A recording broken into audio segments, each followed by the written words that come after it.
మత్తయి సువార్త 9వ అధ్యాయము 9వ వచనాన్ని ఒకసారి చదువుకుందాం. మత్తయి సువార్త 9వ అధ్యాయము 9వ వచనం.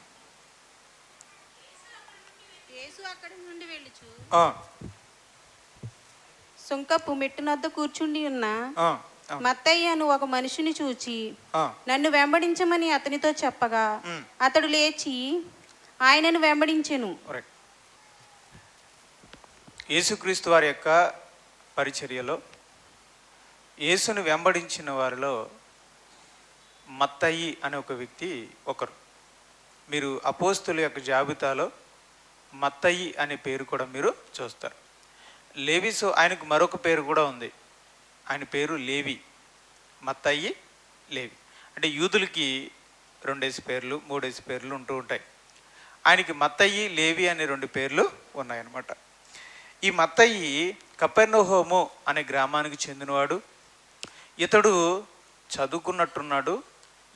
అతని చదువును బట్టి రోమా ప్రభుత్వంలో ఆయనకు ఒక ఉద్యోగం వచ్చింది.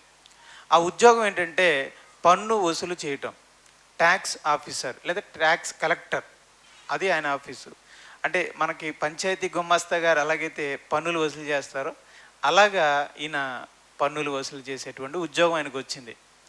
ఆ ఉద్యోగం ఆయనకి వచ్చింది. కపెర్నహూములో ఆయన పనిచేస్తున్నాడు. ఆయన జాబ్ ప్లేస్ ఏంటంటే కపెర్నహూము అనమాట. అక్కడ ఒక సుంకపు మెట్టు ఉంటుంది. అక్కడ ఆయన కూర్చుని తన దగ్గరకు వస్తున్న వారందరి దగ్గర ఆయన ట్యాక్స్ వసూలు చేస్తాడు, పన్ను వసూలు చేస్తాడు అనమాట. దీనికి రోమా ప్రభుత్వం నుండి ఈయనకి జీతం వస్తుంది. రైట్. మనం చూస్తే ఈయనకి ఒక మంచి ఇల్లు ఉంది, ఈయనకి ఒక కుటుంబం ఉన్నట్టుగా మనకు అర్థమవుతుంది. అలాగే ఈయనకి చాలామంది స్నేహితులు ఉన్నారు, చాలా పరిచయాలు ఈయనకు ఉన్నట్టుగా మనకి అర్థమవుతుంది.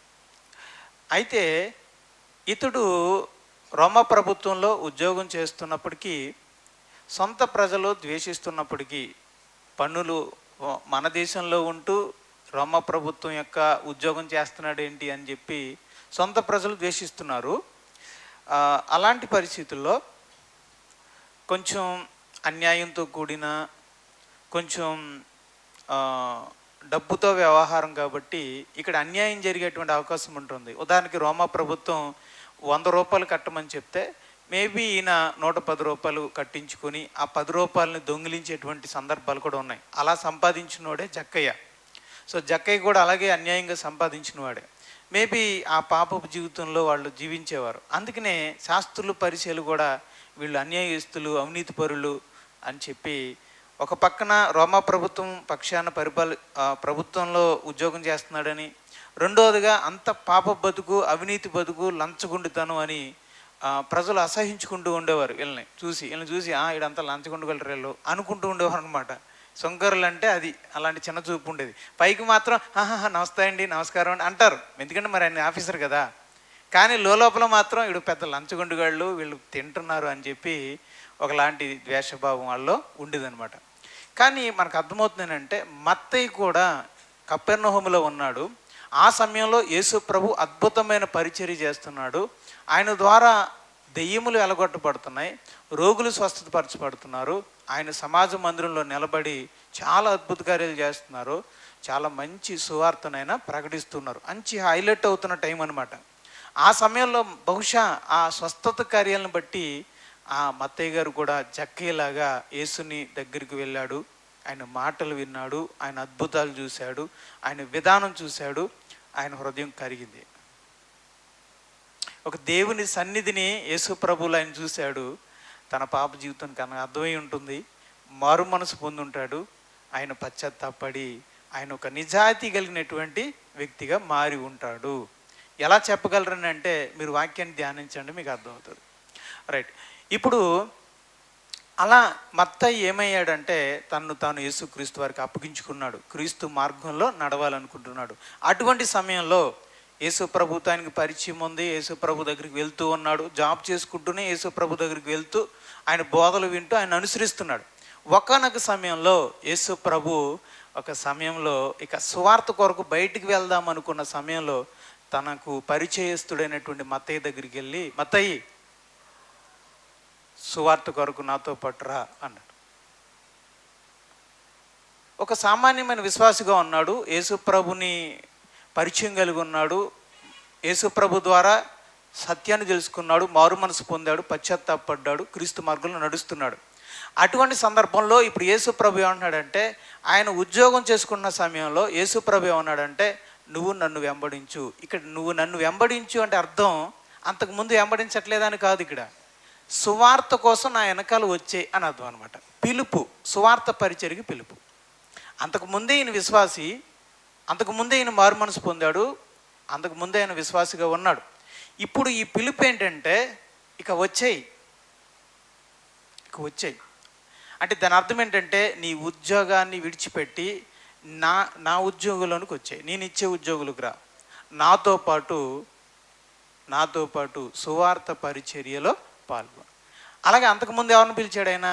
చేపలు పడుతున్నటువంటి పేతురుని, యోహాన్ని, యాకోబుని, ఆంద్రేయ గారిని పిలిచాడు, రండి అని. అంటే అంతకుముందు వాళ్ళు ఎవరో తెలియదా అంటే అంతకుముందే వాళ్ళు పరిచయం. కానీ వాళ్ళు పరిచయమే, కానీ అప్పుడు దాకా వాళ్ళు ఏం చేస్తున్నారు? వాళ్ళ జీవితాల్లో ఉద్యోగాల్లో ఉన్నారు. ఇప్పుడు యేసుప్రభు ఏమంటున్నాడంటే ఇక వచ్చేయి, ఇక పూర్తిగా వచ్చి నాతో పాటు సువార్తను ప్రకటించే పనిలో నన్ను వెంబడించండి అని పిలుస్తున్నాడు. యేసుక్రీస్తు వారు ఎవరిని పిలిచినా పనిలో ఉన్నవాడిని పిలిచాడే తప్ప పని పాట లేకుండా ఉన్నవాడిని పిలవలేదు. ఈ లోకకి సంబంధమైన ఉద్యోగంలో ఉన్నవారిని యేసుప్రభు పిలిచారే తప్ప పని చెయ్యని వ్యక్తిని, ఖాళీగా ఉన్నటువంటి వ్యక్తిని యేసుప్రభు పిలవలేదు. ఆ విషయాన్ని మనం గమనించాలి. కనుక ఇక్కడ మత్తయ్య గారు కూడా ఉద్యోగం చేస్తున్నారు, అక్కడేమో వాళ్ళు చేపలు పడుతున్నారు, జాలర్లుగా ఉన్నారు. ఇలా ఏదో ఒక వృత్తిలో, ఇప్పుడు ఉద్యోగమే గవర్నమెంట్ ఉద్యోగమే ఉండాలని కాదు నా ఉద్దేశం, ఏదో ఒక వృత్తిలో జీవనోపాధిలో ఉండి ఒక విశ్వాసులుగా జీవిస్తూ ఉన్న సమయంలో ఆ ఉద్యోగంలో నమ్మకంగా ఉన్నవారు ఎవరైతే ఉన్నారో అది కూడా గమనిస్తారు. కొంచెములో నమ్మకంగా ఉన్నవాడు ఎక్కువలోనూ నమ్మకంగా ఉండును అన్నాడు. కనుక ఎవరైతే మరి ఉద్యోగంలో నమ్మకంగా ఉన్నారో, ఈ లోకపు వృత్తిలో నమ్మకంగా ఉన్నారో అలాంటి వారిని యేసు ప్రభు పిలవడం జరిగింది. కనుక ఖచ్చితంగా నేను చెప్పగలను, అంటే మత్తయి తన ఉద్యోగంలో ఎలా ఉన్నాడని? నమ్మకంగా ఉన్నాడు. నమ్మకత్వం ఎలా వచ్చింది అంటే అతడు మారు మనసు పొందాడని. కనుక క్రీస్తు మార్గంలో నడుస్తున్నాడు. సో ఆ సందర్భంలో మరి మత్తయ్య గారు ఏం చేశారంటే ఆ పిలుపుని అందుకుని అతడు లేచి ఆయనను వెంబడించాడు. ఆ రోజు మత్తయ్య గారికి ఒక డిసిషన్ తీసుకోవాల్సిన సమయం వచ్చింది. అదేంటంటే ఆయన యేసుని వెంబడించాలి. ఇప్పుడు యేసుని వెంబడించాలి అంటే సువార్త కొరకు ఆయన వెనక వెళ్ళాలి. ఆయన వెనకాల వెళ్ళాలి అంటే ఇప్పుడు ఏం వదిలేయాలైనా? లోక సంబంధమైన జాబుని వదిలేయాలి. రెండోది తన కుటుంబాన్ని కూడా ఆయన కొంతకాలం విడిచిపెట్టాలి. ఆయనకు ఒక ఇల్లు ఉంది, ఆయనకు ఒక కుటుంబం ఉంది, ఆయనకు ఉద్యోగం ఉంది, చక్కగా నెల జీతం వస్తుంది, హాయిగా కుటుంబం అంతా గడిచిపోతుంది. అలాంటి సమయంలో యేసు ప్రభు ఆయనకి ఇచ్చిన ఆఫర్ అనమాట, ఆ ఉద్యోగాన్ని వదిలేసి నా వెనకాల వచ్చేయి అని. ఇది ఎలా ఉంటుంది చెప్పండి? ఆ సమయంలో చాలా ఆలోచించుకుంటాం. కానీ మత్తయ్య గారు ఏం చేశారట? లేచి ఆయనను, అంటే అప్పుడే వెళ్ళిపోయాడు. అంటే మత్తయ్య గారు కూడా ఆల్రెడీ దేనికి సిద్ధంగా ఉన్నారు? వెళ్ళడానికి సిద్ధంగా ఉన్నాడు. కనుక ఎప్పుడైతే పిలిచాడో అప్పుడు వెంటనే వెళ్ళిపోయాడు. రైట్. ఇక మత్తయ్య గారు ఇక్కడ గొప్ప విషయం ఏంటంటే ఉద్యోగాన్ని విడిచిపెట్టి, కుటుంబాన్ని విడిచిపెట్టి ఇప్పుడు యేసు వైపు వెళ్ళడానికి, యేసుతో పాటు పరిచర్య చేయడానికి వెళ్ళడానికి మత్తయ్య అంగీకరించడం గొప్ప విషయం. ఆయన ఇంటి వారు ఒప్పుకోవడం గొప్ప విషయం కదా. నిజంగా భార్య ఒప్పుకోవడం, ఆయన కుటుంబం ఒకవేళ పెద్దోళ్ళు అయితే పిల్లలు వాళ్ళందరూ ఒప్పుకొని సరే వెళ్ళండి యేసు ప్రభు వెంబడించమని ఆయన రమ్మని పిలిస్తే మీరు కూడా వెళ్ళండి, సువార్తలోకి వెళ్ళండి అని ఆయన భార్య, ఆయన కుటుంబం సపోర్ట్ చేసిందంటే చాలా అద్భుతమైన విషయం అండి. విశ్వాసి అయినటువంటి భార్య అయి ఉంటుంది. వెళ్ళండి. ఏమండి, ఏ భార్య ఒప్పుకుంటుందండి? నెల కొన్ని వేల రూపాయలు జీతం వచ్చే ఉద్యోగాన్ని వదిలేసి వెళ్ళిపోతావా అని అంటారు కదండి.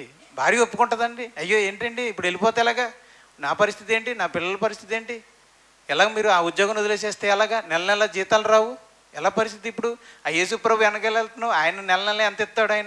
ఆయనకే అరకొరగా వస్తుంది, మళ్ళీ ఆయన నీకు తీసుకొచ్చి ఎంత ఇస్తాడో ఏంటో, ఎలాగంటే మరి మనం బతికేది ఎలాగంటే మనం ఆలోచించాలి కదా. కానీ ఆ యొక్క స్త్రీ యోగ్యురాలు కనుక తన భర్త యేసును వెంబడించడానికి నిర్ణయం తీసుకున్నప్పుడు ఆ కుటుంబం అంతా కూడా సపోర్ట్ ఇచ్చింది. ఆ సమయంలో కుటుంబం అంతా సపోర్ట్ తీసుకున్న సమయంలో ఆయన మత్తయ్య గారు ఒక సంతోషకరమైన సమయంలో ఆయన తన ఇంటిలో ఒక ప్రేమ విందుని ఏర్పాటు చేశాడు. అది మనం 10వ వచనంలో చూద్దాం. ఇంటిలో భోజనమునకు యేసు కూర్చుని ఉండగా. ఇక్కడ ఇంటిలో అన్నాడు. మీరు ఇదే సందర్భాన్ని లూకా సువార్త 5వ అధ్యాయంలో చదవండి. తీయొద్దులేండి, తీసి 5వ అధ్యాయంలో ఉంటుంది. ఇది లేవి అనే పేరుతో ఉంటుంది.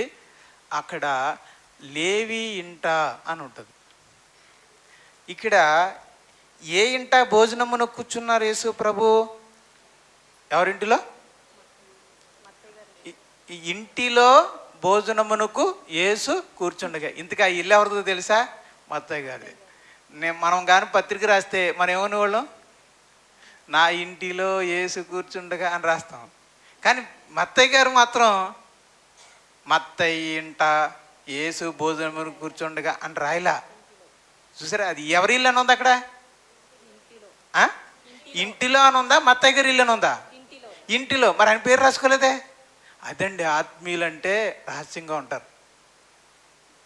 ఆత్మీయంగా ఉండేవాడు, సత్క్రియ చేయాలనుకున్నవాడు, మంచి చేయాలనుకున్నవాడు గుప్తంగా ఉంటాడు. కానీ అది అలానే దేవుడు చూసారా, అది అలాగుంచే అది ఎవరి ఇల్లో మనకు తెలియదు. కానీ దేవుడు చూసారా, లేవి సువార్త ద్వారా, క్షమించండి, లోకా సువార్త ద్వారా ఇది మత్తయ్య గారి ఇల్లు అన్న విషయాన్ని దేవుడే బయటపెట్టాడు. కనుక మనం చేసే సత్క్రియని మనం కనపరుచుకోవడానికి ప్రయత్నించకూడదు. దేవుడే మనం చేసిన సత్క్రియని నలుగురికి కనపరిచేలా దేవుడు చేస్తాడు, తప్పకుండా తెలియజేస్తాడు. కానీ మనం రహస్యమందున్న పరలోపు తండ్రికి కనబడినట్లు ప్రతిదీ ఎలా చేయమన్నాడు? రహస్యంగా చేయమన్నాడు. మరి రహస్యంగా చేస్తే ఎలా అండి? మరి మనుషులకి ఎలా తెలుస్తుందండి? అది తెలిసేలాగా ఎవరు చేస్తారు? దేవుడే చేస్తాడు. మనం కనపడాలని చేయకూడదు. మెయిన్ మత్తయి సువార్త 6వ అధ్యాయం యొక్క ముఖ్య ఉద్దేశం ఏంటంటే, మీరు సత్క్రియలు చేయనప్పుడు మనుషులకు కనబడవలనని సత్క్రియలను చేయకండి అన్నాడు. కనుక మనం కనబడకుండా చెయ్యాలి. అది కనబడేలాగా తెలిసేలాగా దేవుడే చేస్తాడు. సరే, అంటే ఇంతకీ ఈ భోజనం ఏర్పాటు ఎవరు చేశారనమాట? మా అత్తయ్య గారు చేశారు. ఎందుకు చేశారు చెప్పండి? గొప్ప విందు చేశాడు ఈయన. ఇప్పుడు ఈ గొప్ప విందుకి చేసినట్టు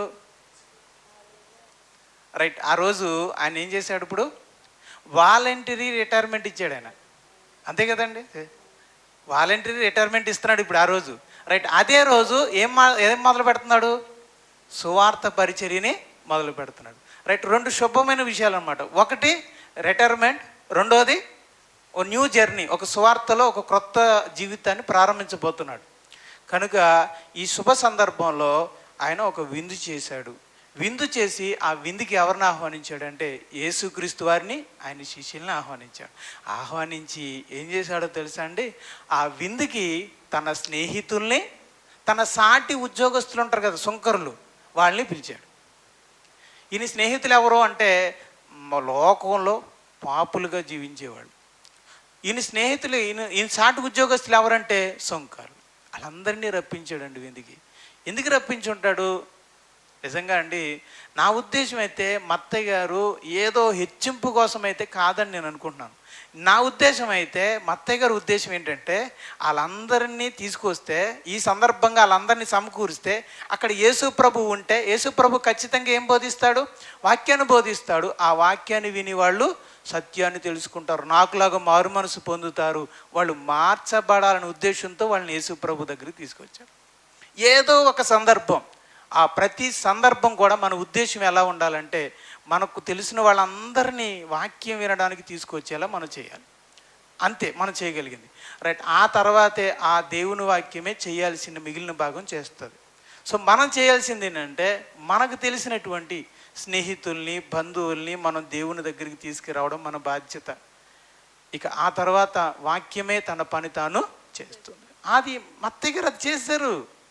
మత్తయ్య గారు చేసినటువంటి మంచి పని ఏంటంటే, ఏదో ఒక విందు చేసి గొప్పగా పేరు ప్రతిష్టలు పొందాలని ఆయన అనుకోలేదు. కానీ ఇదిగో ఈ పాపులైన నా స్నేహితులు, నా సాటి ఉద్యోగస్తులు, వీళ్ళందరూ యేసు ప్రభు మాటలు వినాలి, వారు కూడా మార్చబడాలనే ఉద్దేశంతో చేశారనేది నా ఉద్దేశం. ఇక ఆ విందుకి యేసు ప్రభు వచ్చారు. రైట్, అప్పుడు 11వ వచనంలో పరిసయ్యులు అది చూచి రైట్, అసలు వీళ్ళని ఎవరు పిలిచారు? ఏమంటారండి ఇలాంటి వాళ్ళని? పిలవకుండా వచ్చే వాళ్ళని ఏమంటారు? పిలవని పేరెంటాలు అనమాట. ఎవరిలో? పరిసయ్యులు. వీళ్ళని ఎవరు పిలవరు కానీ వచ్చేస్తారు. రైట్, వచ్చేసి ఏం మీ చేస్తున్నారు? బోధకుడు ఆ, సుంకరులతోనూ పాపులతోనూ ఆ. కలిసి ఎందుకు భోజనం చేయుచున్నాడని ఆయన శిష్యులను అడిగిరి. రైట్, ఇప్పుడు వారు విమర్శిస్తున్నారు. నీ బోధకుడు ఏంటయ్యా, ఎక్కడ కూర్చున్నాడేంటి? ఆ పాపులతోనూ ఆ సుంకరులతోనూ నీ బోధకుడు కూర్చుని తిని త్రాగుతున్నాడే, మీ బోధకుడికి ఏంటయ్యా బుద్ధి లేదా? అసలు అలా తినొచ్చా? వాళ్ళతో పాటు కూర్చోవచ్చా అని కొంచెం చాలామంది అలా ఉంటారండి. రైట్, సో వీళ్ళ ఉద్దేశం ఏంటంటే యేసు ప్రభు పాపుల స్నేహితుడట. ఎవరికి స్నేహితుడు? రైట్, ఇప్పుడు యేసు ప్రభు ఏం చేశాడని పాపుల స్నేహితుడు అంటే ఇక్కడ లేదు, కానీ ఇంకొక చోట వాళ్ళు వేసిన మా ఇది ఏంటంటే కలిసి ఫోన్ చేస్తున్నందుకు యేసు ప్రభుకి వాళ్ళు ఇచ్చిన బిరుదేంటి? పాపుల స్నేహితుడు. రైట్, ఇప్పుడు నేను అడుగుతున్నాను, యేసు ప్రభు అంత స్నేహం ఏం చేశాడు వాళ్ళతో? యేసు ప్రభు చేసింది ఏంటి చెప్పండి? కలిసి ఫోన్ చేశాడు. మీకు అర్థమవుతుందా? నేను బాగా ఆలోచించాను. అంటే ఆలోచిస్తూ ఉంటే ఇచ్చిన గ్రహింపు ఏంటంటే యేసు ప్రభు ఏమి వాళ్ళతో ఫ్రెండ్షిప్గా లేడు. ఆ రోజు విందుకి ఆయన విందుకి పిలువబడ్డాడు, ఆయన వచ్చాడు. దానికి ఎవరు కూడా వచ్చారు? పాపులు వచ్చారు, సంకురులు వచ్చారు. కనుక వాళ్ళందరూ వచ్చారు కాబట్టి వాళ్ళతో కలిసి ఫోన్ చేస్తున్నాడు అంతే. ఆ కలిసి ఫోన్ చేసినందుకు వీళ్ళు ఏమంటున్నారు? నువ్వు కూడా పాపులతో కలిసిపోయావు, నువ్వు పాపులకు స్నేహితుడివే అంట. కానీ యేసు ప్రభు ఎవరిని స్నేహితులు అన్నాడు అంటే యేసు ప్రభు పాపులకి స్నేహితుడా అంటే కాదు. యేసు ప్రభు ఎవరికి స్నేహితుడో తెలుసా? యేసు ప్రభు ఎవరిని స్నేహితులని పిలిచాడో తెలుసా? చూద్దాం. యోహాను సువార్త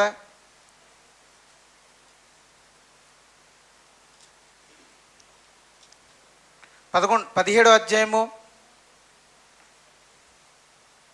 ఎక్కడన్నా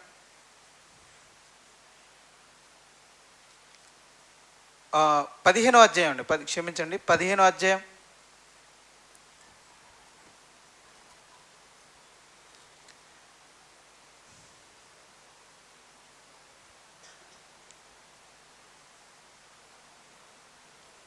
వచనం. దాసుడు తన యజమానుడు చేయి దానిని ఎరుగడు గనుక ఇక మిమ్మల్ని దాసులను పిలువక స్నేహితులని పిలుచుచున్నాను. ఎవరిని స్నేహితులని పిలుస్తున్నాడు? అపోస్తుల్ని. యేసు ప్రభు కలిసి జీవించింది, స్నేహం చేసింది ఎవరితో? అపోస్తులతో. వాళ్ళు స్నేహితులని ఈయన అంటున్నారు. నేను అపోస్తులకు స్నేహితుడని యేసు ప్రభు అంటున్నారు. వాళ్ళేమంటున్నారండి? పాపులకు స్నేహితుడు నువ్వు అంటున్నారు. పాపులకు స్నేహితుడు అనేది అపనింద. యేసు ప్రభు పాపులకు స్నేహితుడికి ఏమీ లేడు. వాళ్ళతో ఏమీ సహవాసాన్ని కలిసి ఉండలేదు. రైట్, ఇక్కడ నేను ఒక మాట చెప్తున్నాను. యేసు ప్రభు అందరితో టచ్లో ఉన్నాడు, కానీ అపోస్తులతో మాత్రమే అటాచ్లో ఉన్నాడు. ఆ విషయాన్ని మనం గమనించాలి. యేసుక్రీస్తు వారు ఏ భేదం లేదు. సుంకరులతో ఉన్నాడు, పరిచయులతో ఉన్నాడు. పరిచయులు ఎందుకు పిలిచా? వెళ్ళాడు. ప్రధాన యాజకులు రమ్మన్నా వెళ్ళాడు. పాపులతో ఉన్నాడు, సుంకరులతో ఉన్నారు. ఏ భేదము లేకుండా అందరితోనూ టచ్లో ఉన్నాడు. కానీ అటాచ్మెంట్లో మాత్రం ఎవరితో ఉన్నాడు? అపోస్తులతో మాత్రం ఉన్నారు. సో మనం ఏంటంటే అందరితోనూ టచ్లో ఉండాలి. ఏ భేదం లేదు. ఏ భేదము లేకుండా అందరితోనూ స్నేహభావంగా ఉండాలి. సాధ్యమైనంత వరకు అందరితోనూ సమాధానముగా ఉండాలి అని. కనుక అందరితోనూ మనం స్నేహభావంగా, స్నేహపూర్వకంగా బాగున్నారా ఏంటండి, ఎలా ఉన్నారు ఏంటండి అని అందరితోనూ మనం టచ్లో ఉండాలి. ఎవరిని కాదనుకోవాల్సిన అవసరం లేదు. కానీ ఆ అటాచ్మెంట్ మాత్రం ఎవరితో ఉండాలంటే అది దేవుని పిల్లలతో, మంచి ఆత్మీయ జీవితాలు కలిగిన వారితో మాత్రమే మనం అటాచ్మెంట్లో ఉండాలి. ఓకేనండి? రైట్, ఇక్కడ యేసు ప్రభు నేర్పిస్తున్న ఆ విషయాన్ని కూడా మనం గమనించాం. ఇక యేసుక్రీస్తు వారు ఒక మాట అన్నారండి 9వ అధ్యాయంలో 12వ వచనం.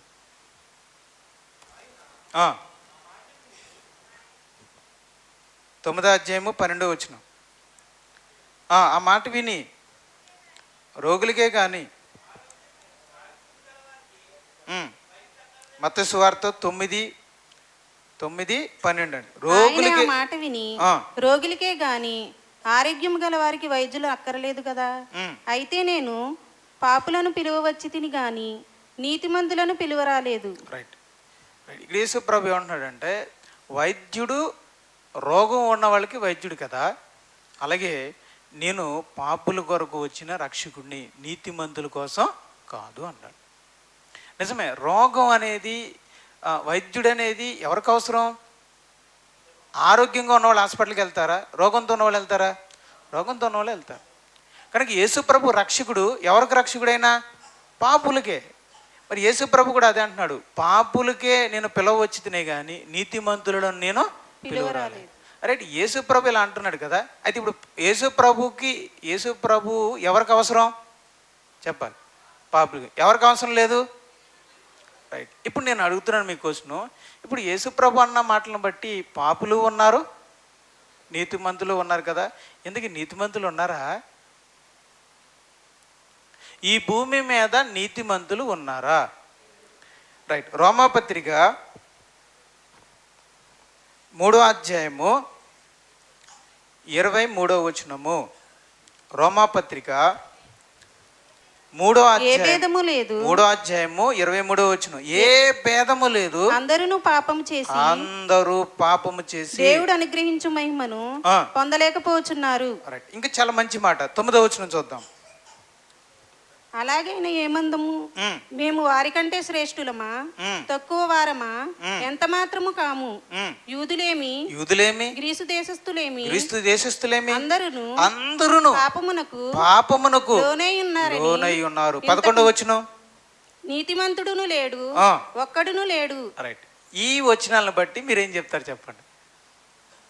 నీతిమంతుడు ఎవరైనా ఒక్కడైనా ఉన్నాడా? యేసు ప్రభు తప్ప ఎవరో లేరు. అందరూ ఏమై ఉన్నారు? మరి అందరూ పాపులే ఉన్నప్పుడు, నీతిమంతుడు ఒక్కడైనా లేనప్పుడు మరి యేసు ప్రభు ఈ మాట ఎందుకు అంటున్నాడు? నేను నీతిమంతుల్ని పిలువ రాలేదని ఎందుకు అంటున్నాడు? రైట్. అంటే నిజానికి దేవుని వాక్యం ప్రకారంగా అందరూ పాపులే, నీతిమంతులు ఒక్కరు లేరు. మరి యేసు ప్రభు అంటున్న నీతిమంతులు ఎవరు? ఇది కాకుండా ఇంకొకరు ఉన్నారు. నీతిమంతులు ఉన్నారు. ఎవరా నీతిమంతులు అంటే, నీతిమంతులు కానీ మాకు మేమే నీతిమంతులు అనుకునేవారు ఉన్నారు. నీతిమంతులు కారు కానీ మేము నీతిమంతులు అని అనుకునేవారు ఉన్నారు. అలాంటి నీతిమంతుల గురించి చెప్తున్నాడు. ఆ విషయాన్ని మనం లోకసువార్త 18వ అధ్యాయము